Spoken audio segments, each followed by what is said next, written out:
Morning, yoga kids. There we go. This morning we are going to learn a little bit about mythical animals from around the world. And I'd like to start with the peace breath, sending you peace as well as kids from around the world. Find your tall posture. Show me your peace fingers. Take a deep breath. Peace. Take it a couple more times, imagining yourself in a peaceful place. Peace. Say Shanti. That means peace in Sanskrit. Shanti. Shanti. We are going to use a book today by Eric Carle called Dragons. This is a poetry book, and it's filled with mythical animals, and we are going to start, of course, with the dragons. And he, a beauty with his peacock feathered wings. Dragons are mythical animals from cultures all around the world, and I even have my own little dragon model with me today. Sit on your heels, sit up tall. O tongue, give sound to joy and sing of hope and promise on dragon wing. We're going to begin with the dragon breath. Sitting tall, inhale in short bursts like fire from your nose as you snap your belly muscles in.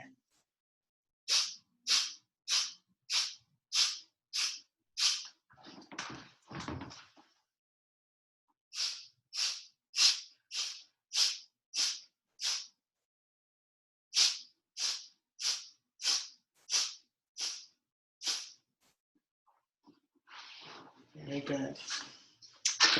Our second mythical creature is a leviathan.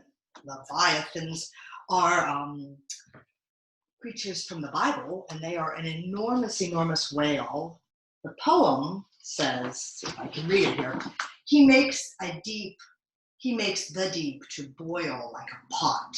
He makes the sea like a pot of ointment, ointment in a mixing bowl. He leaves a shining trail behind him, and in his wake, the great river is like white hair. Upon the earth there is not his like. The Leviathan. We are going to use our dolphin pose as the whale today, just like I do in class. I'm going to turn sideways for you. So we're going to come down on our elbows and grab our hands. Turn your toes under and lift into elbow dog, whale or dolphin. You'll immediately feel your arm muscles working strong and steady.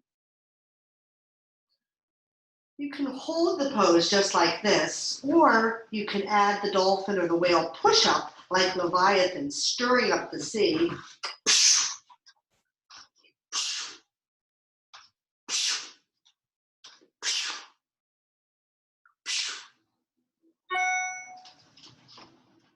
I need a rest after that one.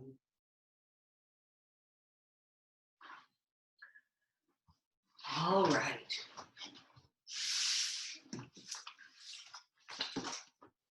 The next creature is the Sphinx from Egypt. I have a Sphinx in my house made of lapis lazuli, which is a blue stone. Maybe I'll come closer so you can see it here. It's a beautiful blue stone, and this is a little sculpture that was made in Egypt. He can be friends with the dragon now. Sphinx, as the sun is going down and shadow mixed with yellow sand, he rises slowly, stretches, stands. Wades into the Nile to wash, mummy dust and sand flees off. Licks heavy paws with heavy tongue till the cool night air is gone, while on Egyptian earth he drops dry purrs ground like powdered rock. Sphinx pose is similar to Cobra, my glasses, but our elbows are under our shoulders and our hands are out straight. Lift your chest and purr.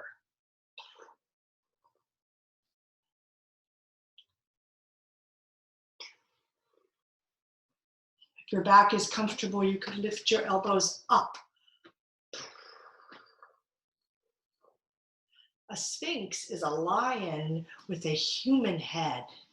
Could we add the lion's breath to our sphinx pose? Inhale.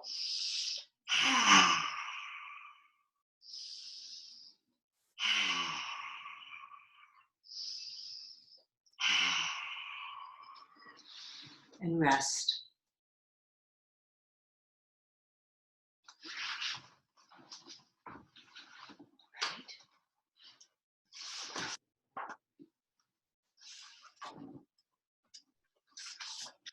Oops.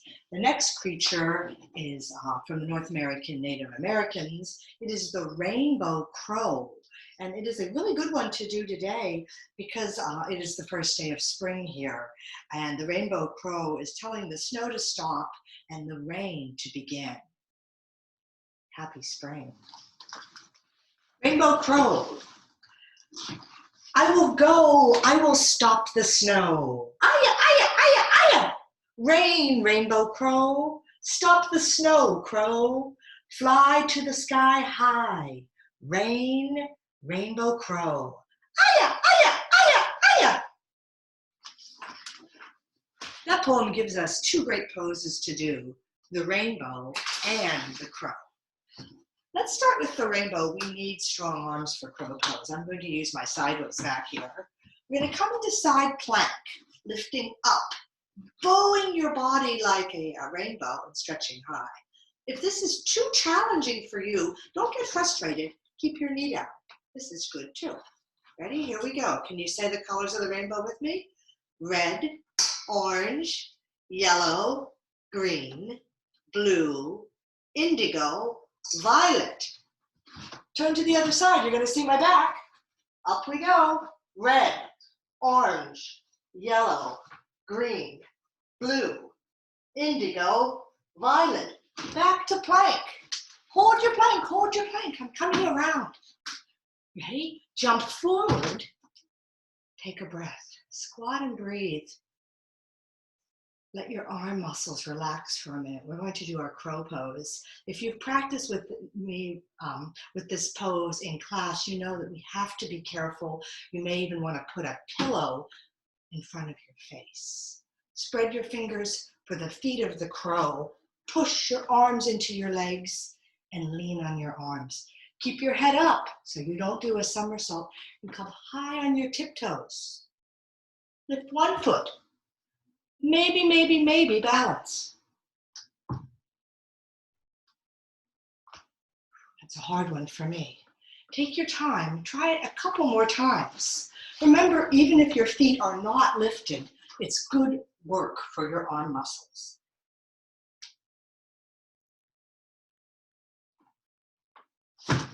Oh, I could use a pillow. Remember, you can stop this video at any time if you want to practice a pose a little bit longer. Let's see. The Pegasus is next. He is from Greece and ancient Rome, the flying horse. This is one of my favorite poems. Let me come a little closer so you can see the book back. There we go. Pegasus. He could not be captured. He could not be bought. His running was rhythm, his standing was thought. With one eye on sorrow and one eye on mirth, he galloped in heavens and gambled on earth. And only the poet with wings to his brain can mount him and ride him without any rein. The stallion of heavens, the steed of the skies, the horse of the singer who sings as he flies. We're going to stand up. Come into mountain pose. There we go. Take an open stance. Turn your toes out and bend your knees wide. Sit up tall and add your Pegasus wings. Hold your legs in this position for extra muscle work in your thighs. Inhale, exhale.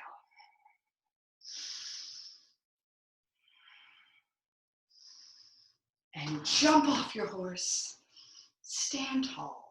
I'm going to read you the next poem standing. If you'd like to take a tree pose, that would be a great added to this practice. I don't know if I can read a poem and do tree at the same time. Our next character is Garuda. Garuda is a mythical eagle from India, from the Hindu religion, and our eagle pose that we do in class is named after Garuda.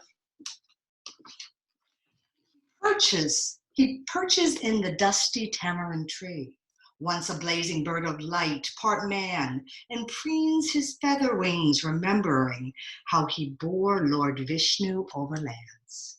Resting ancient arms and tired claws, he nestles warm within the jungle air, and into thick green shadows of the leaves, feather by bright feather, disappears.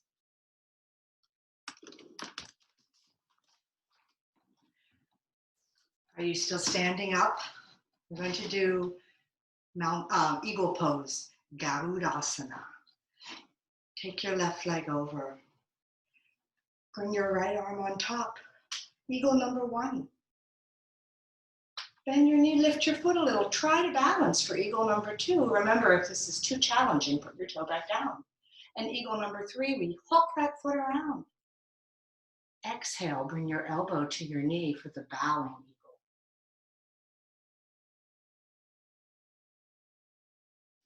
Fly out. We'll do the other side. Number 1. Number 2. Number 3. Exhale, pull your belly strong. Find a focus for this one.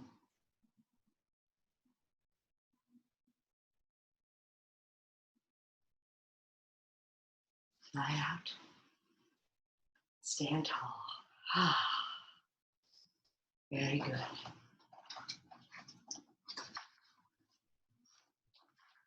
All right.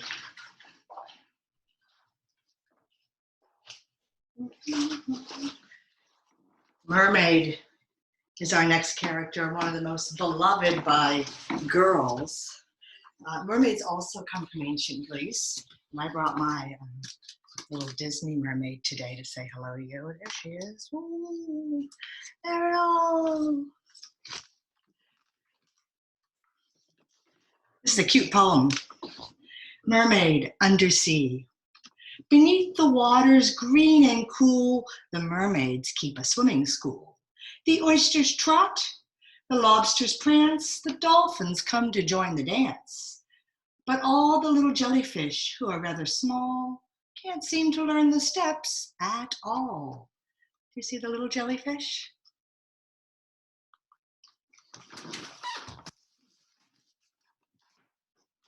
I'd like to go into mermaid pose today from mountain pose. Let's stand. I think I'm going to come over this way. I think that might be better. Breathe in. Exhale, touch the floor. Jump back to dog and lift one leg high to the sky.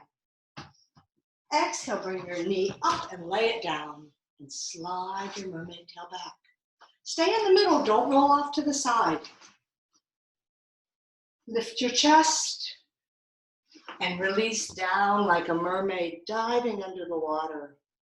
You should be feeling a stretch in your hip as you take a few breaths, imagining being a mermaid deep, deep in the sea. Again, you can stop this video and hold this pose longer if you like. Lift up once again. Could you lift your mermaid tail? Maybe wave. Beautiful. All right, back to down dog. Lift that upper leg up. High as you can, big breath. Exhale through. There we go. Right. The real name of this pose is pigeon, but I love to think of it as a mermaid. Close your eyes. Imagine swimming with the dolphins or exploring a sunken ship. Feel that good hip stretch. And whenever you're ready, lift your chest as high as you can. Maybe lifting your tail and balancing.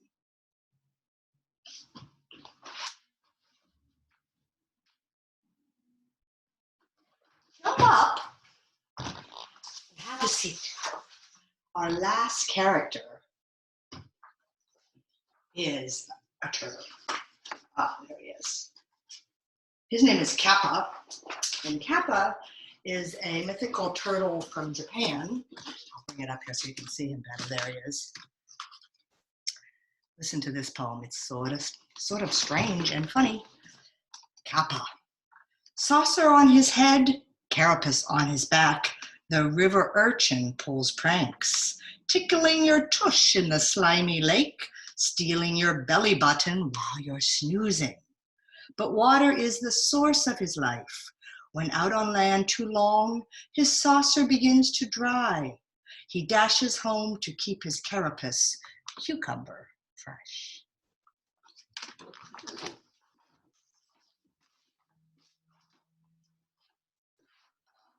To turtle pose, bring your feet forward, as far forward as your legs allow. Hands come in the middle and go under your legs. So again, from the middle, under, round your carapace. That is a science name for the turtle shell. Let your head drop very low. Notice where you feel the stretch, maybe on your neck or your back or your legs. This is a very deep, deep pose. Excuse me. I'm going to let my tortoise take a little walk here. Excuse me. You can stay like this or take your hands backwards around your back.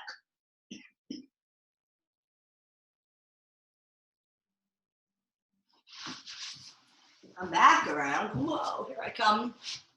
I want to say hello to all the turtles in Japan. Konnichiwa. Konnichiwa. And rest. Excuse me. I need some water. We are going to do all these poses as a flow, and that is a very challenging thing. So make sure that you take care and feel comfortable yourself. Sorry about that. All right, ready?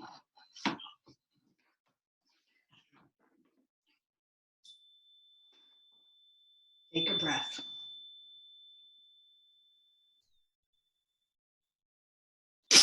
Oh, goodness. Try that again.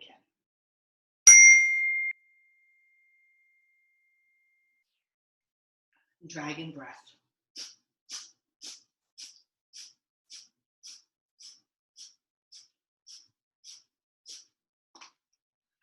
Whale pose.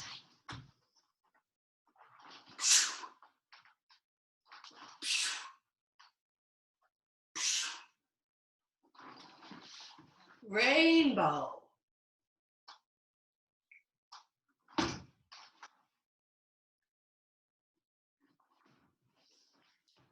Crow prep. Crow pose.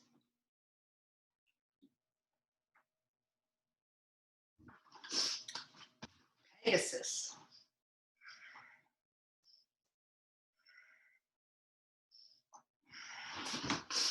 Eagle.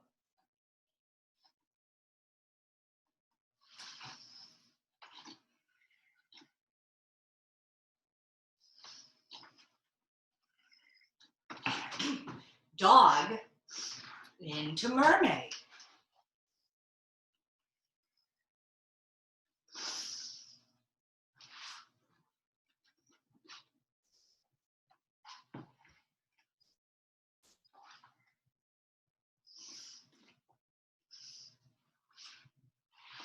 Kappa tortoise.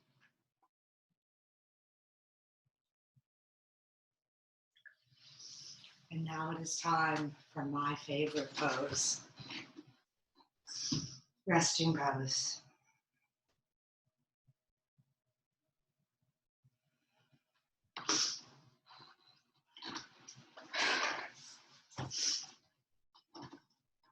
Come into rest. At the very back of this book is a quote from William Shakespeare, who was a very famous writer a very, very long time ago in England. And he has a famous play called The Midsummer Night's Dream. It has many, many mythical creatures in it. And I'm going to read you this short phrase from that poem. If we shadows have offended, think but this, and all is mended, that you have but slumbered here while these visions did appear. And this weak and idle theme, no more yielding than a dream. Take a moment to rest on your mat. Close your eyes and feel your breath, and imagine or dream that you are a mythical creature. What are your special powers? Do you blow fire, swim in the ocean, or fly in the sky? Are you part animal? If you like to draw or write stories and you have time today after resting, I find that yoga is a great opportunity for creativity.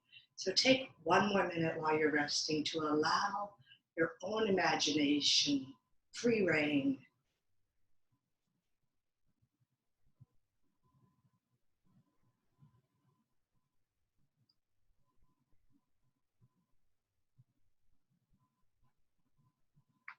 Whenever you are done, roll on your side.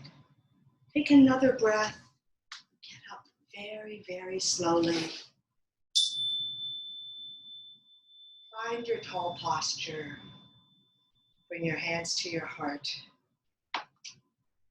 Namaste, Shanti, and peace.